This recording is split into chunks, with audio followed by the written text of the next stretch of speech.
Dan, Hello. you're here to talk to us about being in national service. Tell us when you went into national service.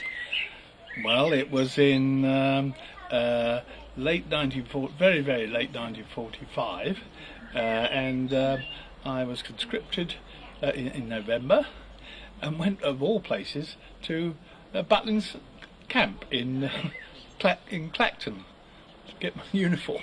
It was freezing cold, and we all had to lay our uniforms out on the ground, and we had our own names that we had fixed in wood with ink, and we stamped our name on all our kit. And that was really just so we didn't if we lost anything, we would be in trouble. And then off to basic training.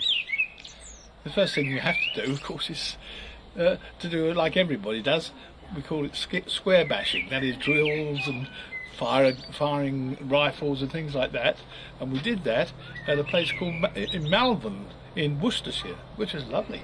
We had a journey over there, and I was there for a short time until we passed all our tests and done what we should do. And it was Christmas time at that then, and I was looking forward to going home, and unfortunately it was so cold there that I managed to get flu.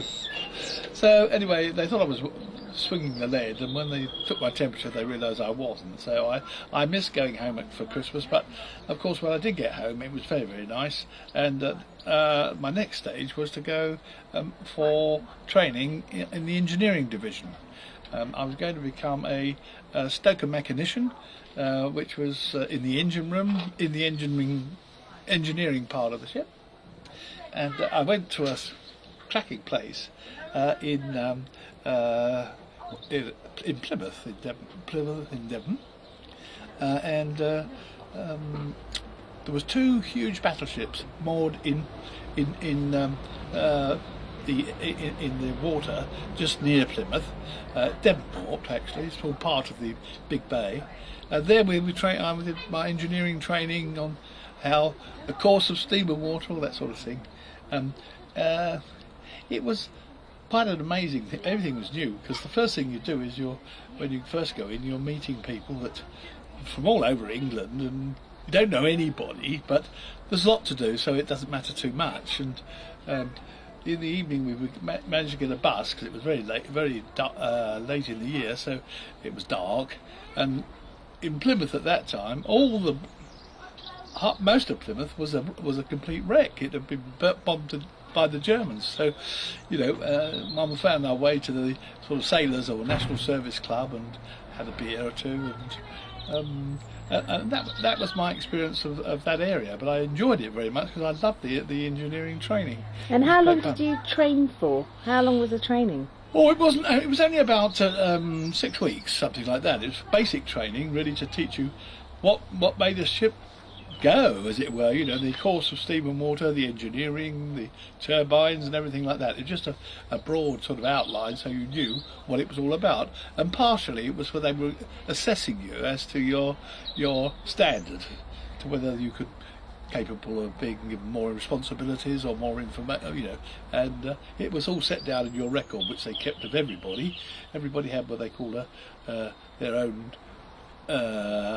history, which travelled with them wherever they were. And where did you go? Where did you actually end up? Well, and when I finished my basic training there and passed my exams, I got the word superior written on my papers, which was my record, and I went home.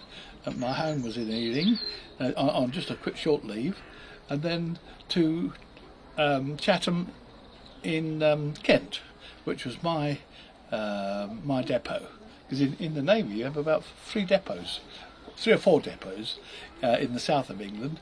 There's Chatham in the Far East, and then you've got Portsmouth, and then Plymouth that I've just mentioned, and there are other 1 or 2 other depots, but you're allocated it according to to be near where you live if you can. So I went to Chatham and spent a few weeks there doing nothing at all really, but just waiting to get aboard a ship to be allocated to work and where I was going to go next. I was lucky because there was on the notice board, I saw this invitation to sign up to go up to aboard HMS Kenya, which was just completed a refit. It was terrific, really, because it said about to join the West Indies and America's fleet to show the flag. Oh, well, you can imagine how I thought they say don't volunteer for anything in the Navy, but I thought, hell with that. So I signed up, and within a week I was aboard the ship, which was anchored in Chatham Dockyard.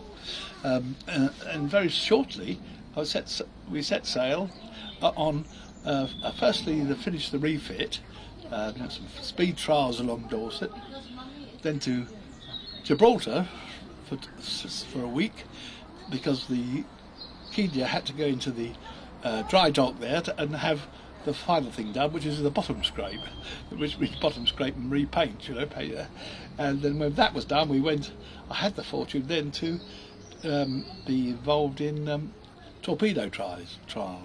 Not personally, but the ship had to carry these out as part of the procedure.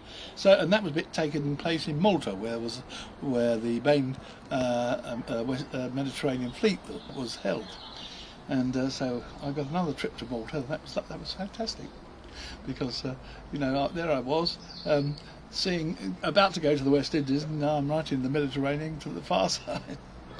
So hello